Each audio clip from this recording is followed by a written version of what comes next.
When you are born, so to speak, as a body-mind, you're not born as a person.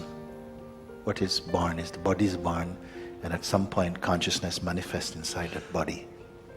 And consciousness is not primarily a person. In the human body, it appears as a human being, and like in a donkey, it appears donkey consciousness, the dog consciousness, butterfly consciousness, human consciousness, different expression. Just like one electricity is coming into this place. In the light bulb, it shows as light. In the fan, it turns as this. In the fridge, it makes things cold.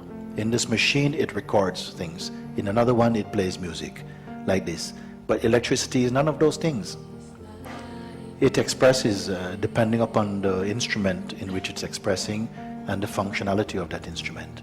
In this instrument, consciousness has a very wide capacity to demonstrate its diverse potential.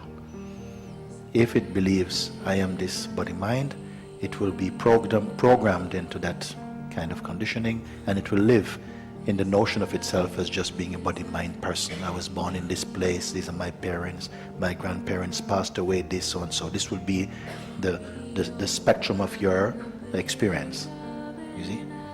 But here it is found that this body-mind, it's not constant, and it's not unchanging, it's constantly changing. It's more like a verb than a noun. It's constantly changing. It only seems to be fixed because the consciousness that is the root of the person, that is consistent. The person is not. It is the consciousness that is experiencing itself as consciousness, but with the delusion, I am a person, that gives the sense of the person being consistent. You see?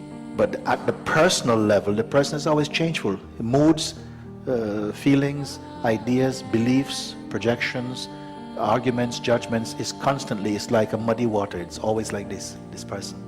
But in the mind and in memory, it gets like a psychic photograph of the self, and you think that you're constant. But that constancy is the consciousness.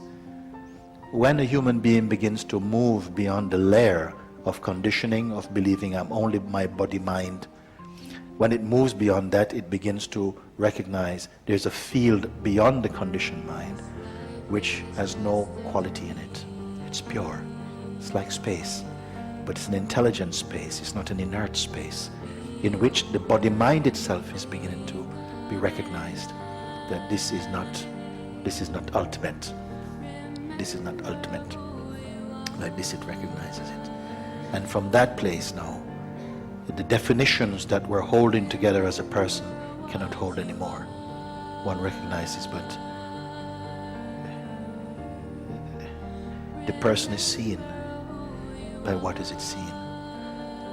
So there is always space behind that question, and a deeper space is recognized. Like this, one begins to recognize. Some beings somehow will come into that recognition. When you come into that recognition, you will start to feel that the divine is here. If God is infinite, then surely God must also be in you. He cannot be infinite everywhere else except you. You understand? So then somehow gradually that understanding, this awakening comes more into reality. Then some people say, how dare you say you are God? It's blasphemy. And then you say, but wait, but it's more blasphemy to say you are not God. That you can exist independent of God, meaning consciousness. It's the other way around.